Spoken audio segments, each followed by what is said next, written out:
Assalamualaikum warahmatullahi wabarakatuh. Teman-teman, ketemu lagi bersama saya Benny Warsita di Benswar Ngobrol. Dan ya seperti biasa, kalau Benswar itu selalu mendatangkan orang-orang yang buat saya ini berguna, lalu juga keren lah gitu ya. Dan tamu Benswar kali ini juga keren, karena ini ada seorang perempuan yang buat saya capek gitulah ya.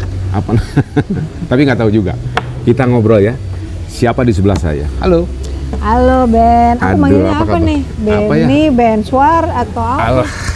Benny aja kali. Benny. Ya teman-teman, ini adalah Seledina Judisari. Ih, kamu pakai kerpekan, contekan. Kenapa? Mana contek? Nggak ada contekan. Nggak ada lah. Masa sih? Berarti dia masih inget aku. Oh iyalah. Gitu.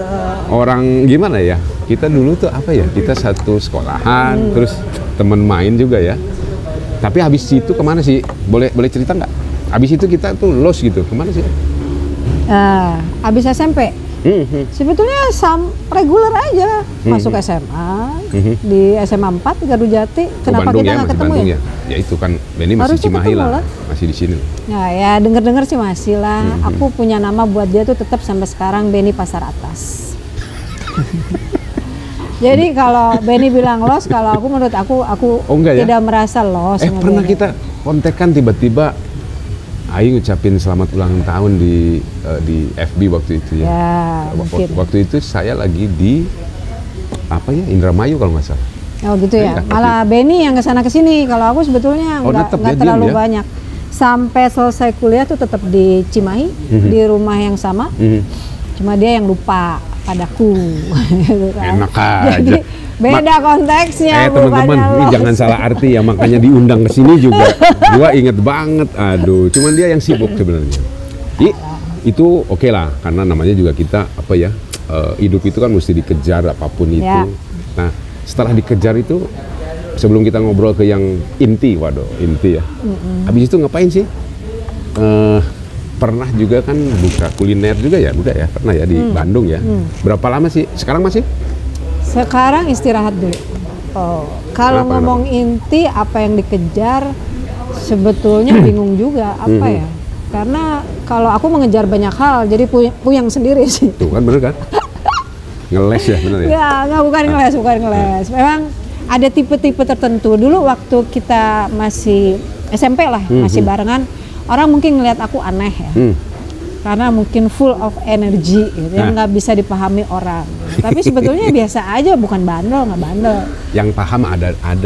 Oh ya. Ini termasuk. Oh ya, termasuk Benny lah. Benny mengamati gitu. Benny mengamati. Ada beberapa orang paham, ada juga yang nggak paham gitu. Tapi sebetulnya di otak tuh banyak sekali. Tali temali di otak itu bekerja.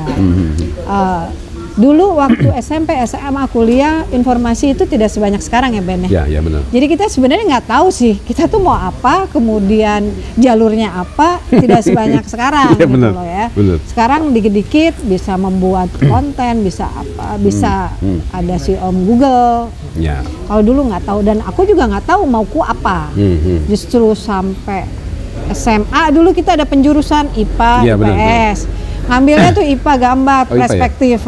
Kerjanya nyontek terus, gambar perspektif dicontekin terus. Nah itu. Di situ tuh masih nggak tahu cita-cita apa, arsitek.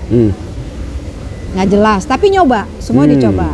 Masuk kelas IPA. Kenapa masuk IPA? Karena katanya IPA yang paling keren. Katanya waktu Kata itu Benny kan gue keren gitu loh. Kita mau jadi orang keren tuh begitu caranya gitu loh. Pokoknya memasuki apa-apa yang kata orang keren, tapi itu kan kata orang ya. Tapi apakah saya puas? Ternyata nggak juga gitu loh. Habis itu masuk kuliah. Masih di Bandung nggak? Di Bandung, di Parahyangan. Oh ya.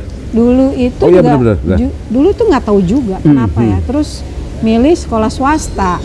Padahal aku tuh masuk nggak ya ke negeri, sampai lupa ya. Oh, justru karena sudah diterima di Unpar, sehingga tes kedua si Penmaru dulu, istilahnya si Penmaru aku nggak ikut karena udah merasa masuk Unpar keren. Nah itu gimana ya? Lebih mengikuti apa yang kata orang keren. Tapi ya nggak apa-apa, buat jadi keren begitu kayaknya. Dan sampai sekarang teman-teman masih keren dia. Oh, itu kata dia ya. Iyalah. Nanti aku mau nanya tentang yang kerennya ini. Oke, terus ya, gimana? Pokoknya masuk ke situ. Masuk ke sana juga masih nggak tahu sebetulnya mau masuk apa. Katanya ekonominya bagus. Ya kita coba dong masuk ekonomi bagus. Tanya lagi jurusannya apa? Bingung juga nih. Apaan ya? Oh, kata orang-orang yang paling bagus itu adalah akuntansi. Masuklah ke akuntansi. Ya kok kalau orang Jawa bilang dilalah masuk ya, bisa masuk. Berarti gue agak pinter lah sebetulnya. Cuma memang agak pinter. Agak pinter. Berarti bisa. Jadi sebetulnya ada energi. Gue pengen masuk pada satu strata, bukan strata, suatu paradigma yang kata orang di situ paling bagus. Masuk itu dengan usaha ya, maksudnya dengan usaha dan doa. Bisa masuk dan muridnya nggak banyak, nggak terlalu banyak, tapi itu bekerja sangat keras.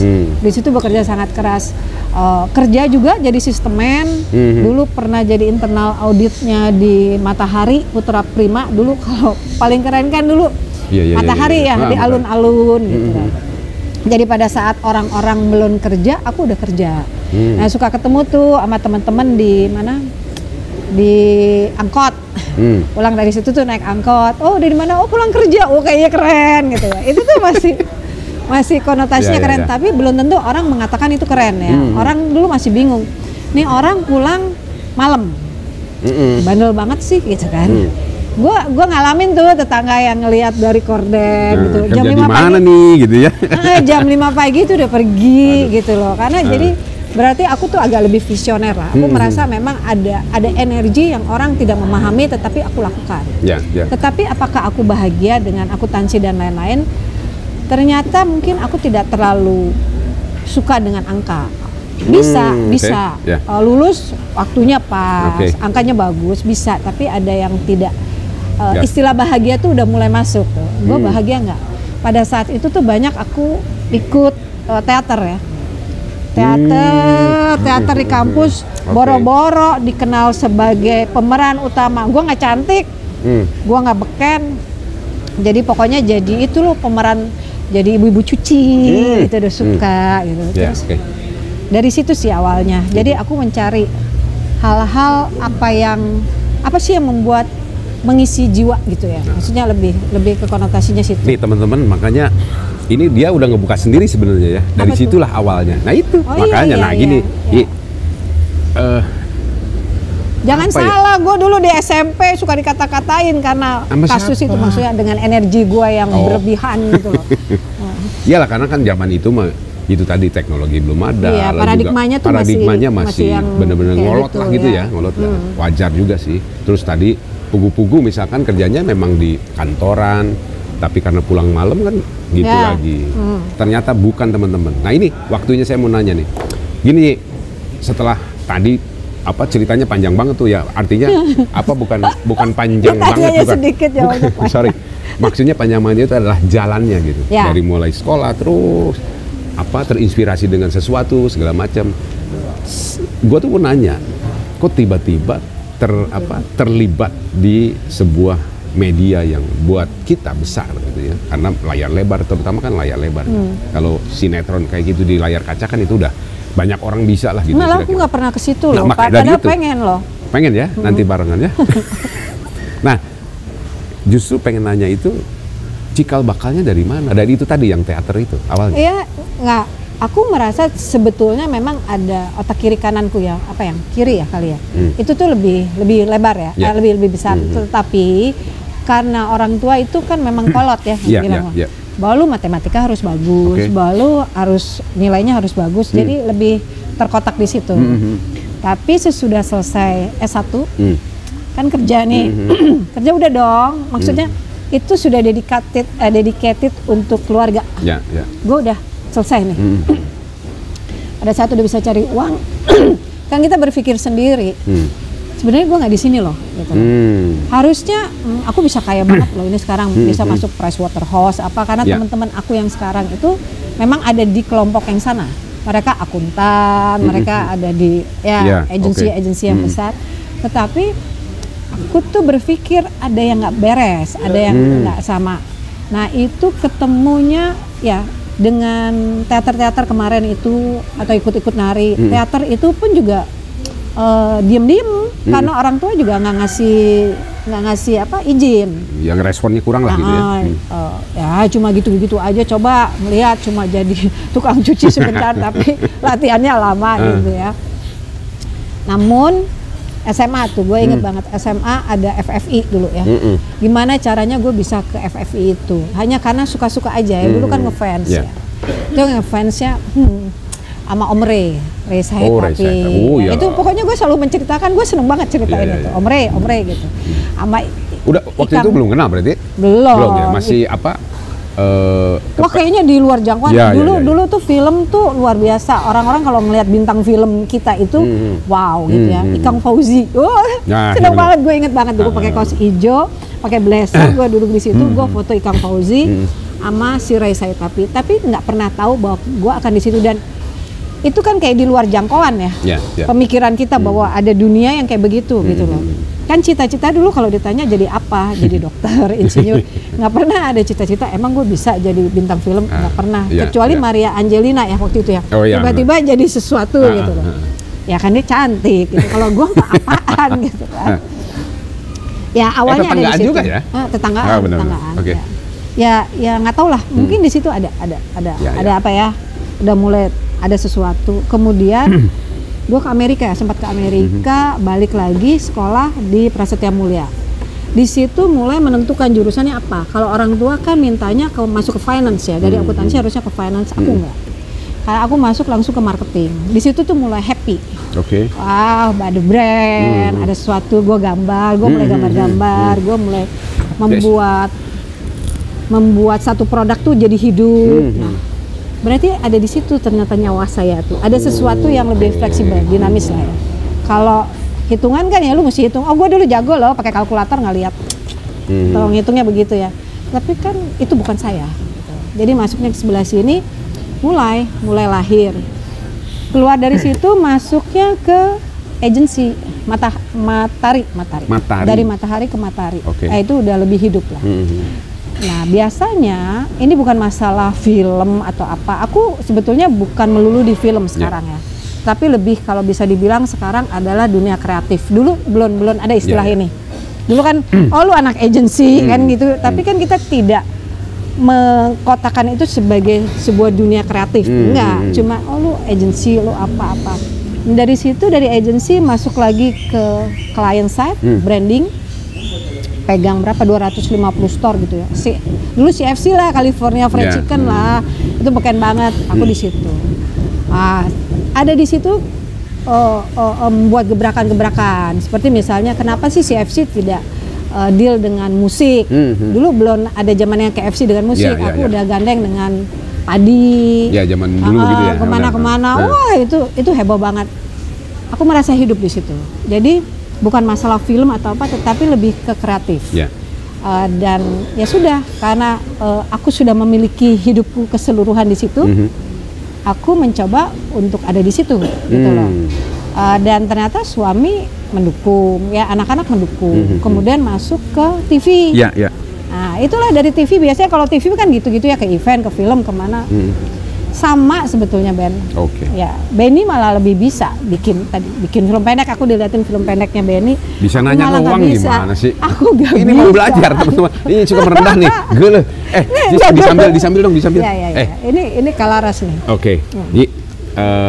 Itu akhirnya menjadi duniamu sekarang lah gitu ya kira-kira lah. Walaupun memang mungkin ada side yang lain kita nggak tahu lah. Cuman Benny pengen nanya gini.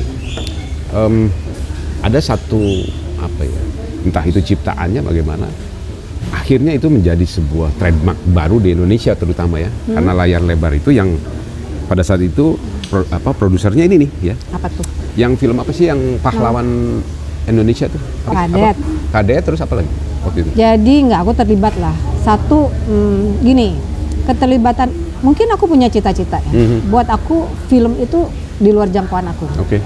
Sampai aku bertemu dengan sekarang ada satu menteri ya. Tapi beliau yang memberi aku jalan. Aku dikasih mainan, terserah lu mau ngapain gitu. Kasih jalan untuk bisa masuk ke film. Aku punya satu master filmnya, judulnya film Tanda Tanya, which is itu banyak sekali pertanyaan sih dari orang-orang ya. Aku nggak mau terlalu explore di situ, tetapi buat aku itu adalah sebuah master. Jadi kalau film pun aku lebih kepada film yang lebih ke statement. Jadi hal-hal yang di sini tuh, misalnya aku memandang bahwa di sini tuh unbalance sosialnya, pluralisme secara sosial. Makanya terjadilah film Tanda Tanya, bahwa kalau memang melihat dengan benar filmnya ya, kontroversinya banyak, bahwa beragam agama, beragam background manusia. Tetapi kalaupun ada perpecahan, sebetulnya bukan salah agamanya. Aku meyakini bahwa semua agama itu baik.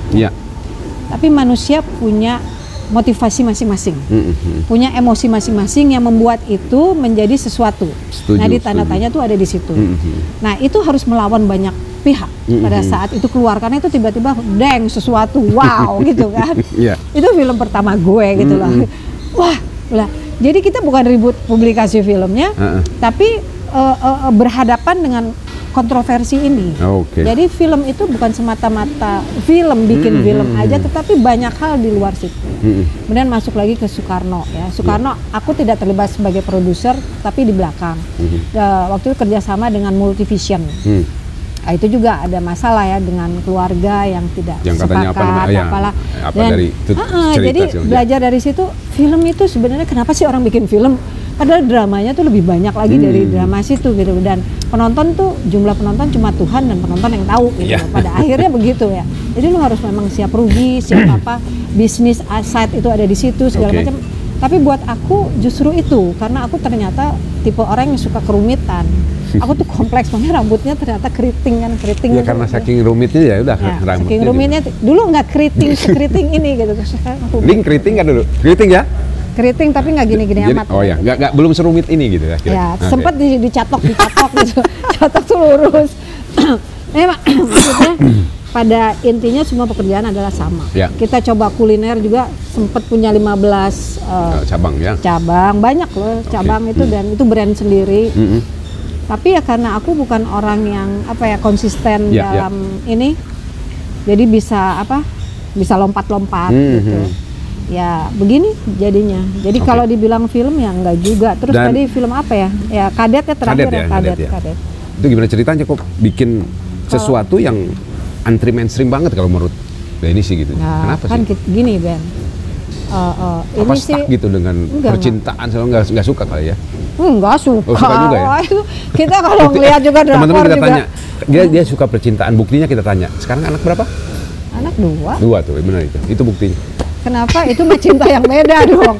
Itu beda dong, cinta di film tuh lu harus gitu loh Ben. Si Kadet kenapa coba? Kadet terus terang ini ada satu visi ya, ada seseorang yang mengatakan bahwa kita tuh harus berkarya untuk bangsa. Kita terlibat dalam diskusi panjang, aku nggak usah sebut namanya, diskusi panjang, sehingga kita comes up dengan satu ide bahwa negara ini, anak-anak tuh tahu nggak sih bahwa negara itu dibangun dari apa, siapa yang membangun, apakah anak-anak itu tahu pahlawan itu bagaimana sesungguhnya, gitu. Nggak ada yang tahu. Aku coba tanya ke anak-anak itu, tahu nggak pahlawan siapa? Pasti yang disebut dulu Soekarno Hatta. Tapi pada saat kita bikin Soekarno, ternyata anak-anak bilang, oh Soekarno di gambaran gue nggak gitu loh. Jadi ya itulah gitu ya dunia.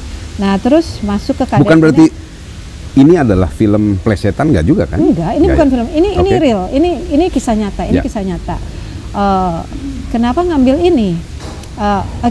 Kita bilang bahwa harus ada kedekatan antara anak sekarang dengan, karena kita akan bicara dengan anak kan, berarti harus ada milenial yang dulu dia bertempurnya siapa sih yang bertempur. Tapi kalau kita mau ngomong sosok yang Cut Nyak apa segala macam itu udah terlalu jauh. Nah sekarang ada kadet anak-anak biasa, gimana sih caranya nge-branding yang orang biasa tapi dia bertempur, yang tahu tuh cuma angkatan udara. Ya kita cari tahu sampai ada satu director penulis yang kasih tulisan di Historia ini kayak begini. Oh gue nggak bisa bikin tuh kayak yang film-film barat tuh yang pesawat kesana kesini, tapi dalam skup yang kecil mungkin bisa. ayo coba untuk 75 tahun Indonesia Merdeka pada saat itu ya. Jadi cuma ada waktu 8 bulan untuk melakukan. Wah, semangat nih anak-anak bikin. Sebetulnya itu aja. Jadi rasa bahwa anak-anak sekarang tuh harus dikenalkan dengan sejarah bangsa ini. Sebetulnya gue terlalu idealis nggak sih? Terus sepeda apa sih? Sepeda apa? Karena gini, zaman dulu teman-teman, zaman kita dulu ya, kalau film itu pasti dibuat di sini, tapi di dieditnya di Singapura, dieditnya di mana gitu, dengan teknologi. Nah, Indonesia sudah it's okay ya? Udah bisa. Okay. Dulu tuh mixing masih di Bangkok ya, saya masih film Tanda Tanya 2014 sampai 2016 tuh masih kita bolak-balik Bangkok. Sekarang sih enggak. Udah di sini semua ya. CGI itu juga untuk animasi sebetulnya anak-anak udah bisa. Tantangannya adalah pada saat itu tiba-tiba pandemi. Itu berat. Sebentar. Gue mau kasih dulu teman-teman nih. Teman-teman, ngomong-ngomong pandemi ini Ayi ini apa ya? Termasuk orang yang gila gitu, karena dia mendobrak aturan dan sebagainya, dan orang-orang filmnya sendiri aja, lu gila apa gitu, bikin project di tengah-tengah pandemi selama berapa? 2 tahun ya? 2 tahun. Kok gitu sih? Kenapa sih? Terus kenapa kok bisa dikasih kelancaran gitu, gimana sih? Nggak lancar juga, dramanya banyak. Karena kan perizinannya juga ketat banget. Ya. Terus ngapain ngotot gitu loh? Orang lain suruh diem di rumah, dia malah ngotot. Ngotot dong. Ngotot. Karena saat itu ada 2 film ya. Tapi kan masing-masing kita sebagai produser ada tanggung jawab. Kalau director kan dibayar kelar, aktor dibayar kelar, dia nggak mau main dia bisa keluar. Kalau produser, selama kamu sudah mendapatkan kepercayaan dari sponsor, sudah mendapatkan kepercayaan dari investor, itu harus selesai. Sudah ada uang yang masuk, itu harus selesai. Tinggal kan sekarang kepedeannya adalah kita hilang misalnya nilai X atau kita hilang keseluruhan. Kalaupun hilang nilai X tuh harus ada produk yang bisa menjadi IP kita, harus ada produknya gitu loh. Nah itu yang membuat kita harus menyelesaikan itu. Jadi yang instead of tadi 8 bulan, kemudian Gatot Kaca itu juga 8 bulan. Jadi project tuh sebenarnya kalau 8 bulan, kita kan hitungannya 8 bulan ya. Dengan kru, Benny tahu sendiri, kita kan harus ngomong, kru lu di project ini akan kontraknya segini. Tapi kan molor-molor terus dan semua terjadi pada produser yang lain, bukan aku aja ya. Jadi bagaimana memanage supaya ceritanya juga bisa lebih dipangkas, budgetnya tuh bisa dipanjangin sampai sana gitu. Kemudian juga ya pertanyaannya tadi kenapa tetap kekeh? Ya karena harus ada tanggung jawab, ini harus diselesaikan. Dan aku merasa bahwa karya itu akan menjadi bagus, terutama Kadet ya. Kadet itu anak muda semua. Jadi aku kasih kesempatan kepada 2 director yang belum pernah mendirect film layar lebar, tiba-tiba mendapatkan film yang besar gitu. Berarti gue udah nggak termasuk ya? Enggak. Karena kan muda-muda ya? Ini mah udah jadi caranya gini, harus tahu berbicara dengan Gen Z, Gen Alpha, Gen mana gitu. Setuju. Jadi kamu nanti tamunya jangan kita aja. Iyalah. Tapi aku kelihatannya masih muda kok gitu. Waduh bener apa namanya ya? Pengen menang sendiri dia mah. Gua nggak boleh, dia masih boleh. Gini, yang bikin saya salut adalah dari fluktuatifnya keadaan ekonomi ya kan, lalu juga dengan tadi ada COVID segala macam, ini terus jalan gitu. Saya melihat Ayi ini satu, teman-teman ini benar sahabat dari kecil banget ini, dan baru kali ini ini harus bersyukur ya, saya dapat tamu yang benar istimewa. Satu teman kecil main udah main nggak sih dia cuma temen di sebelah kelas, tapi aku melihat dia karena dia dulu ganteng. Dilan yay. Nah, apa yang sekarang lagi difikirkan ke depan? Enggak, sekarang lebih santai, saya lebih memilih, aku tuh lebih memilih kalau ada kerjaan, lebih memilih, tetapi memang kerjaan yang challenging ya, lebih kayak kemarin ada kerjaan, jadi aku nggak melulu di film ya. Kayak gitu. Enggak. Sorry, besok konon kabarnya saya lihat di itu di Paririmbon mau berangkat ke Jepang ngapain tuh? Ada kaitannya sama film atau? Enggak ya? Enggak, itu happy aja. Happy aja ya? Hidup harus bahagia. Ngabisin duit? Enggak, itu harus, itu melalui tabungan, harus menabung, harus punya sesuatu, ada yang misi jangka pendek, jangka panjang gitu. Terus ini yang Benny maksud adalah project gitu, project yang sedang di apa ya, walaupun anggaplah sekarang mah udah tinggal santainya. Enggak, santai juga ada kita harus cari duit ya. Iya. Orang hidup harus ada duit kok. Project apa gitu? Ini ada G20, kebetulan dipercaya untuk jadi kreatif untuk ada satu program. G20 ada beberapa event besarnya. Ada satu yang butuh serius, jadi besok memang aku harus kembali untuk meeting. Kemudian ada apa ya? Ada film juga yang mau rilis di 22 September. Aku membantu teman ya, ada yang mau bikin PH, pengen bikin bagaimana sih caranya, ya udah hayu. Aku lebih kayak gitu sih Ben sekarang ya, lebih ini ada aku kesini juga dengan teman-teman, ya kita pengen santai tapi kayaknya mau ada yang ngajak meeting juga untuk beberapa event. Jadi event sih aku yang penting mengerjakan sesuatu yang terkait berkarya. Sekarang lebih kepada karya sih. Wah benar, kalau ngobrol nih panjang kayaknya. Mungkin ngobrol dilanjutin itu nggak tanpa kamera kayaknya ya. Kalau pengen boleh. Aku juga bingung sih kenapa sih dia mengundang aku tuh, aku juga bingung sebetulnya. Nih teman-teman, ini tuh yang paling aku harus tanya sendiri sama Benny kenapa gitu. Dan sekarang mesti dijawab nggak? Nggak tahu. Nggak usah ya? Nggak usah. Karena ini terus terang aja. Satu, gue bangga banget sekian puluh tahun kita seperti ini ya, maksudnya face to face baru kali ini, dan ada kesempatan buat diekspos juga di Benswar Channel. Thank you berat. Waduh, Ai sukses terus dengan karyanya. Sama-sama. Jangan lupa kalau ada karya yang bagus-bagus ngajak-ngajak gitulah ya. Iya. Dia udah casting tadi melalui film pendeknya. Gitu ya. Ayo thank you ya. Udah datang, udah ngobrol semuanya. di Benswar Ngobrol. Kapan-kapan kita ngobrol lagi ya. Terima kasih buat kafenya juga. Asik. Yang buat punya kafe. Oh iya, teman-teman, kita lagi ngobrolin kebenaran ketemu di Kalaras. Ini Pak Agus. Pak Agus ya, Komandan. Pak Agus, Komandan Subianto. Kita juga bangga punya seorang Agus ya. Thank you. Sudah kita dikasih tempat di sini ngobrol. Teman-teman, terima kasih banyak udah nonton di Benswar Channel, dan Benswar Ngobrol di episode berikutnya akan saya datangkan tamu-tamu yang lain. Terima kasih. Assalamualaikum warahmatullahi wabarakatuh.